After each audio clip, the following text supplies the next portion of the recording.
Hello, my name is Stephanie Coleman. Welcome back to Trey Talks, where we discover and explore the individuals that are making a positive impact in community in the realm of health and wellness.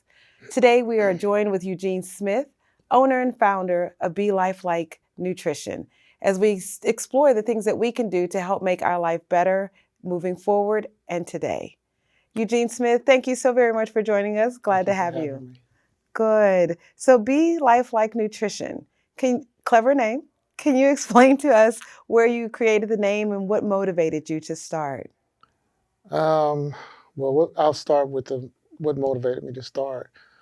I've been a health enthusiast for uh, over 10 years.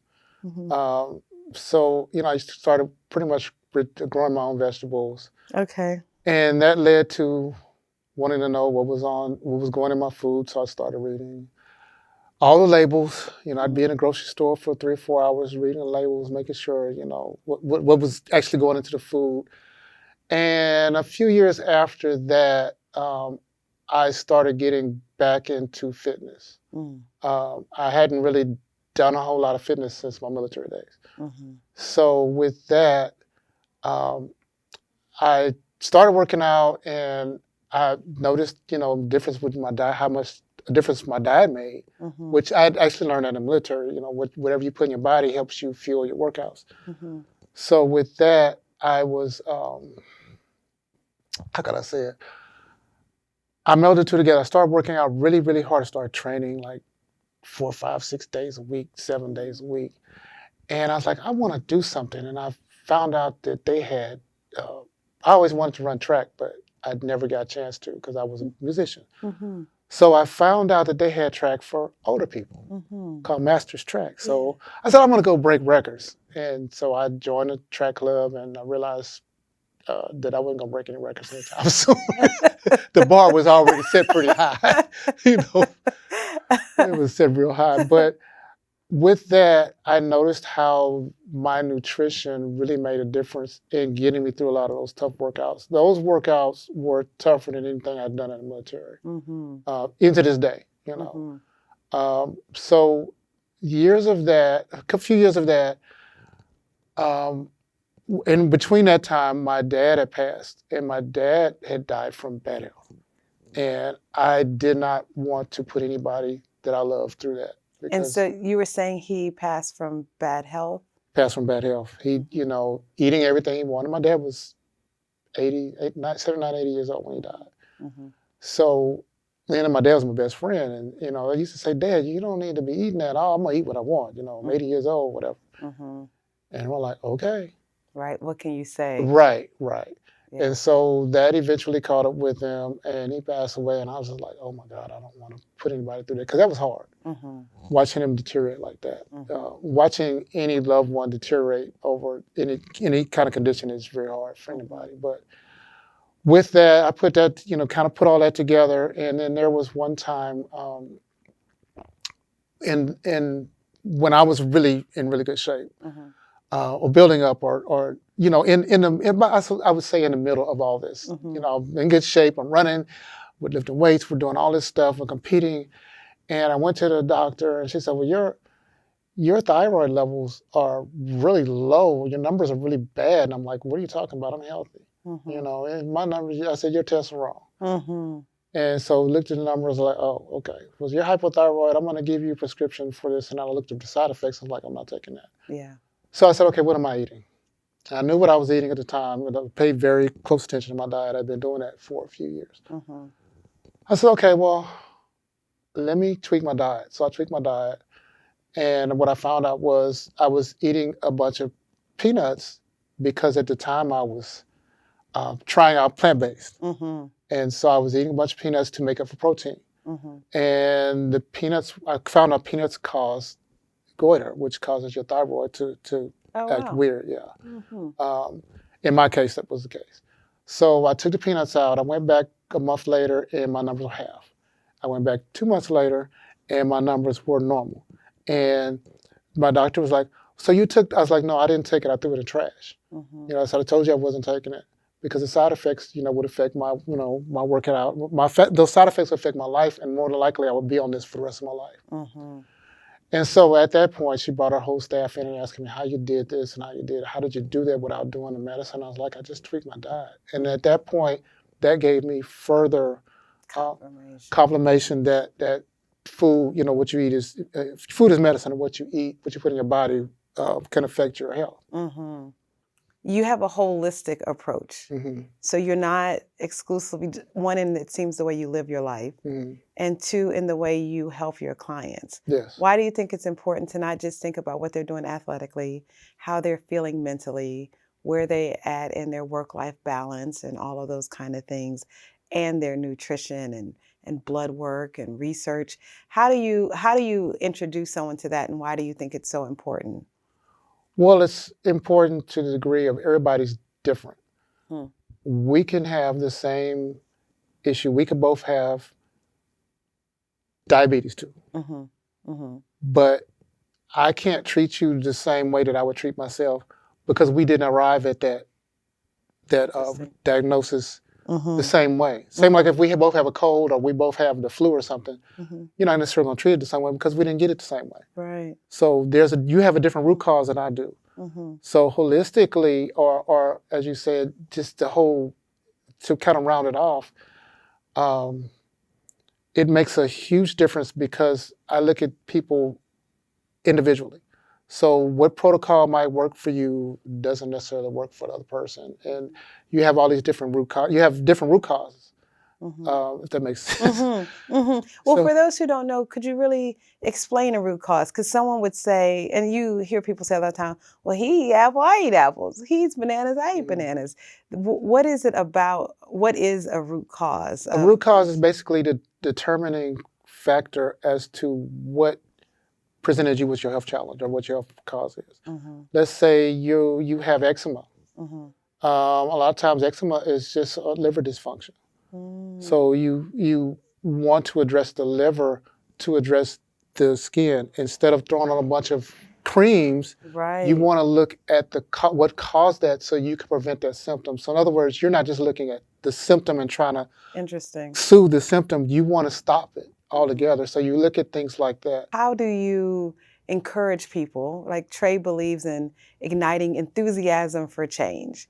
But when you get those numbers and you see that you have to do work to unpack the why, and the client has to participate, right? They have to be in it. How should people be excited about the work that it's going to take to improve? Sometimes they're not excited. Because I mean, even me, if I know I got something to work on something, I'm not excited. Oh, I got to do this. Oh my God. Yeah. But no, with that, some people are not going to respond. And to be honestly, they're just not going to respond. Let's say whatever issue they have. It's more of, it's like, let's say, an addiction. You have to want to get better. You have to want to not be addicted to solve that problem. If you don't want to, you're going to stay in that position. Right. So a person that has a health challenge, they have to want to get out of it. And it might be exciting in a way that's not hey, it's more of they're just excited about getting better. Right. You know, so you have to want to do it. I can't take every client that comes on because sometimes we're just not a good fit. If I could see that person is not going to do the work, I'm not going to waste their money or their time or my time. They have to be ready. They have to be ready. Some people are just not ready. And then some people, it takes them a while. I'll talk to somebody and they're interested in they might come back. They might not come back 6 months later. Say, okay, I'm ready. But it took them that time to get in that frame of mind. Everybody just doesn't respond quickly to, health is a difficult issue. Like even with my intake form, I have a statement on my website that says, hey, look, when you do this intake form, my intake form is 20 pages long. When you do this intake form, it might bring out things that it might bring out some past traumas, or it might bring out issues that you don't want to deal with. And I encourage you to just keep going because that's the only way you're going to get better. You have to kind of face all this stuff. Yeah, so you kind of have to push through it. yeah. Now, it's interesting because there are individuals and then there are places and spaces. Mm-hmm. We happen to be in Houston, Mm-hmm. right? Houston, when we moved here, it was listed one of the most overweight cities, like one of the top 10 in the It's up country, there. right? It's up there. Is there something in the mindset of a city that might make it challenging? Have you found other cities different? Austin is different. California as a whole is different. You know, the lifestyle. Houston has so many different food choices, and people are kind of set in their ways on how they eat. You know, so I would say, yeah, it's places. You know, and it's also your friends, it's also your family, it's also your upbringing.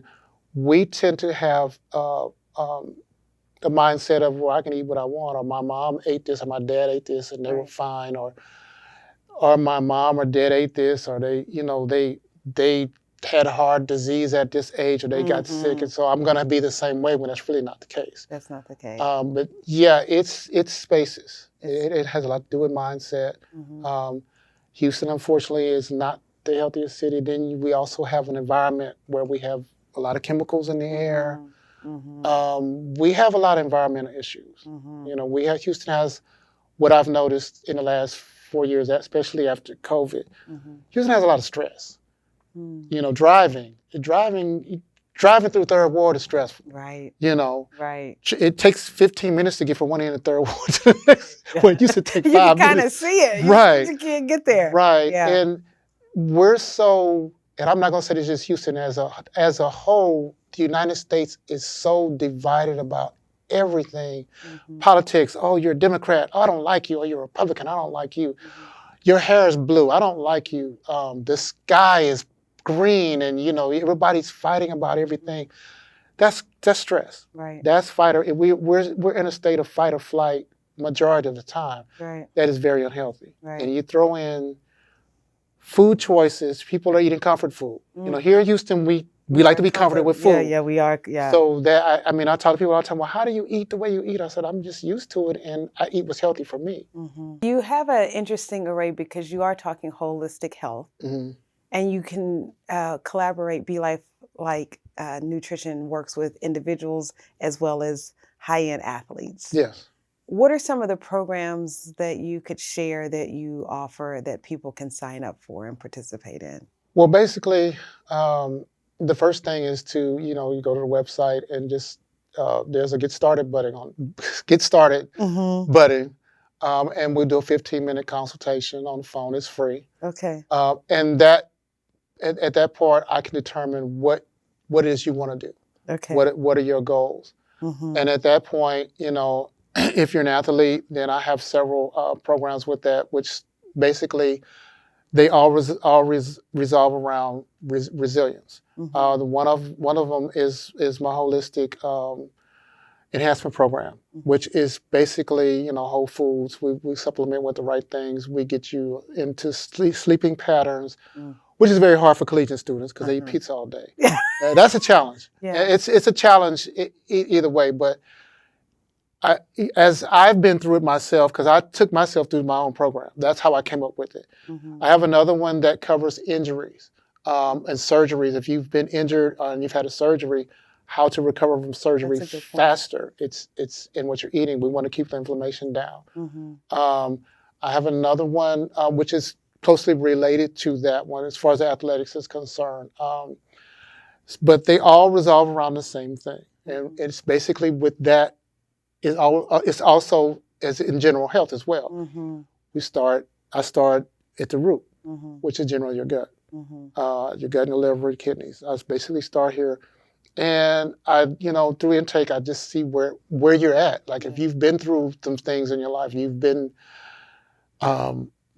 bullied, or you've been shot, or you've had these things go on. I take all these things into account. And then that is how I determine which direction we're going to go in. Right.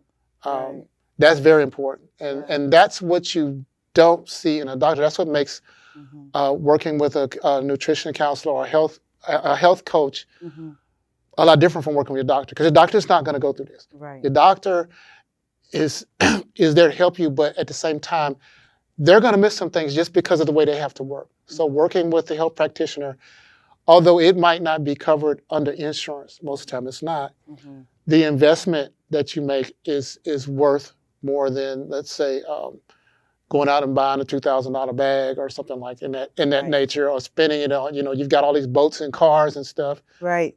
but you're not going to be able to enjoy them because Right. you're not healthy. That's a really interesting piece. So just as a reminder, the website, which is the first place to start, what is your website? How could BeLifeLike.com. The letter B, lifelike.com. Okay, so individuals can go there to get their understanding. You have a lot of information on your site. They can go there and get a general understanding of what it is that I offer. But basically, the best thing to do is set up the 15-minute consultation. Okay. And in there, we can talk and we could actually see if it's a good fit. That is where I'd say to start. So as a certified functional nutritionist, right, and looking at that, what are some trends for the future that you see happening, and what do you think, looking at our environment, looking at our genetically modified foods, things that people just don't know that are causing them inflammation, be it the pepper that they use or the salt that they're using, they think they're buying well. What are the things that people should be looking for now and in the future? What I say one of the most important things is sugar. Sugar is more addictive than cocaine, according to research. I have a sweet tooth, so I can kind of vouch for that. I love a good Snickers bar, although I haven't had one in years. The temptation is always there. Sugar is awful. Refined sugar. Raw honey is good for, everybody has their own tolerance. But sugar, we have sugar in everything. Sugar's in bread. Why do you need sugar in bread? High fructose, and sugar in the form of high fructose corn syrup, which also brings in genetically modified foods, or GMOs. Most of that stuff is genetically modified. You have, of course, the environment. We have the pollution. You have the car exhaust. You have the stress. You have vegetable oil is awful. Vegetable oil is the way it's processed. It causes a lot of inflammation. It causes a lot of heart problems. A lot of people like to eat or use the same thing they've been using 20, 30, 40 years ago. That has changed. A lot of the food you're buying in the store, it has hormones in it. A lot of the beef has hormones in it. They shoot the cattle up. Right. So you want to look at a more grass-fed beef situation and a pasture-raised chicken. Now, it's more expensive. It's a lot more expensive. And it's hard to do that when you got 3 or 4 kids. But the outcome is so worth it. Right. Because you want to look at the sources of your food and where your food comes from. That is the most important thing now than anything, because of a lot of the regulations allow so many chemicals in our food, especially in America. You can have, let's say, Mountain Dew in England and Mountain Dew in America. The Mountain Dew here has all these toxic chemicals in it. The Mountain Dew in England or wherever doesn't have the same thing. It might have 2 ingredients in it. Wow. So like bread, the bread you eat in Europe, or in Europe is kind of becoming more westernized too, but the bread you eat in other countries is a lot healthier than the bread you eat here. A lot of things you can have with problems with bread and wheat, wheat especially, conventional wheat. You want to look at a more organic type of wheat. Conventional wheat, you have gluten. With wheat, they don't process wheat the same way they used to. Now they process wheat, they take out all the proteins that allows your body to process it. I see. Plus now with wheat, which is really important, when they process conventional wheat, they spray Roundup on it to help process it and to help dry it and to keep the mold off of it. So you're taking the conventional flour and wheat in pasta and things like that, or frying your chicken, and stuff that's got chemicals all over it. Glyphosate, which is in Roundup, which is very detrimental to our health. It's everywhere now. It's in the soil. It's in the rain. Right. So you're actually putting this back into your body as well, and your body has to deal with the stress of trying to eradicate that stuff. Right. And so this stuff gets into your tissues, and refined salt. Mm. Refined salt, when people say, oh, I need to cut back on my salt, no, you need to stop eating refined table salt. You're looking for more mineral salt, Himalayan salt, Celtic salt. Um, um, there's all kind of different mineral salts that are really healthy. Mm-hmm. A lot of times when you cut back on sodium, you're actually doing your body harm because your body needs sodium. Right. So your doctor says, I'm putting you on a low salt diet. It's not really It's not really help. Yeah. It's not really helping. There's no, the sodium's not the problem. Mm-hmm. Statins are another issue. I'm not going to go too big into that, but I think statins are one of the most prescribed drugs now. Mm-hmm. They do more harm than good. Mm-hmm. Not saying that they don't do good, Mm-hmm. but a lot of people that are on statins don't need to be on statins. Well, you speak of healing the right way Yeah. on your website, and even to hear you describe some of the things that we take as advice without research. Mm-hmm. I mean, if a doctor says to do one thing with a 7-minute consultation, Mm-hmm. take these pills, do these things, and all is well, without any real questions as to why, there is something about that to help heal. But what is it about healing the right way in the combination of your approach and maybe traditional approaches? Well, the difference is, when I say healing the right way, I mean healing that is good for you and good for your body, good for your mind and your spirit. That as a whole helps so much. Mm-hmm. When you have another form of healing, and I'm just going to say another form of this, where they're not looking at the overall you as an individual, Mm-hmm.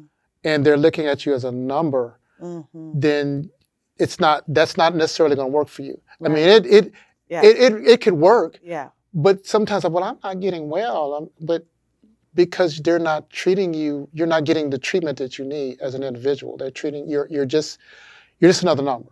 Mm-hmm. And not saying that the doctor is thinking you have a number, but you're not getting the care that you need. Sometimes you need specialized care, and you're not getting it through that particular route. Right. And you're also looking at things like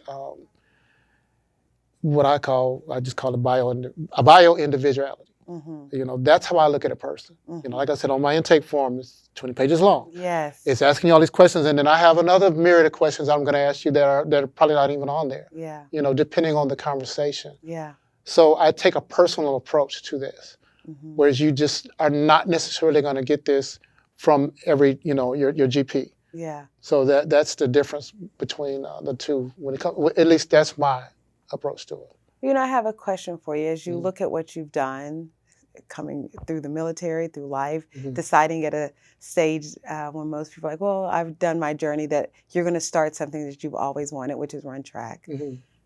With all the things that you've done and are doing, how would you like to be remembered? Ooh, that's a good question. I'd like to be remembered as someone who made a difference. Mm-hmm. I'm kind of quiet, so I don't do a lot of bragging and boasting, and you're not going to see me on social media doing too much, Mm-hmm.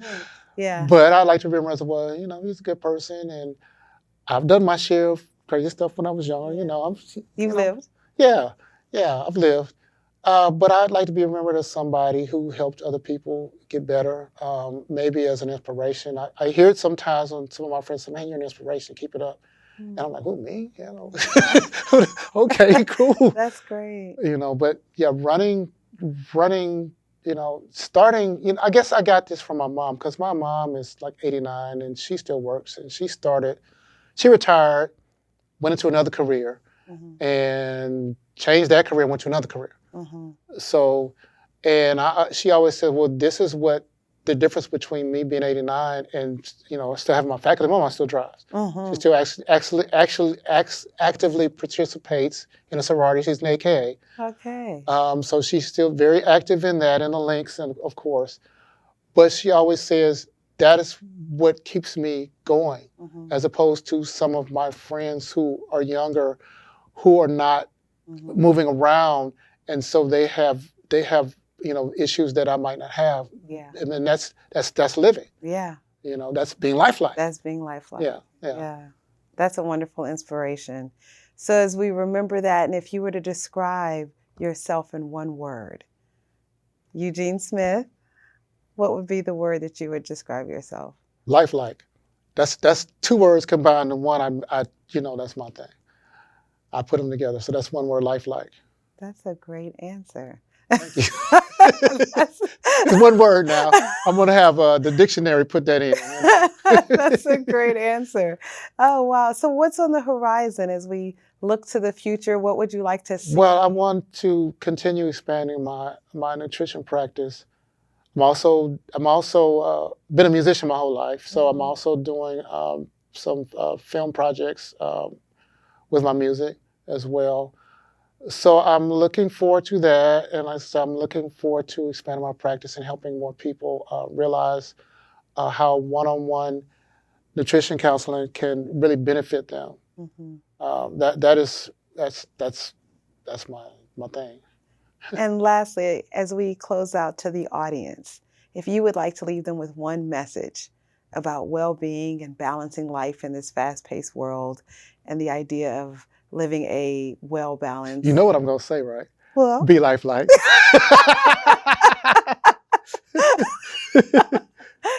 Be lifelike. Be lifelike. Yeah, it has a lot of different meanings. It does have. But it's all comes in a circle. So share with us again your contact information and. My contact information is you can reach me through my website, Be Lifelike, the letter B and lifelike.com. My phone number, and I'm getting older, so I have to kind of look and see what my phone number is. Yeah, no judgment, go for it. Yeah, but I have to look at it. But I'm gonna say it's 346-547-7066. To our viewers and guests and audience, remember to reach out to Be Lifelike Nutrition, that this is the beginning of your tomorrow. Take care of your health, take care of yourself, take care of each other. Continue to inspire and continue to do the great work. This is another Trey Talk where we were joined by Eugene Smith, owner and founder of Be Lifelike Nutrition. Take care of each other, take care of yourself, take care of the Trey.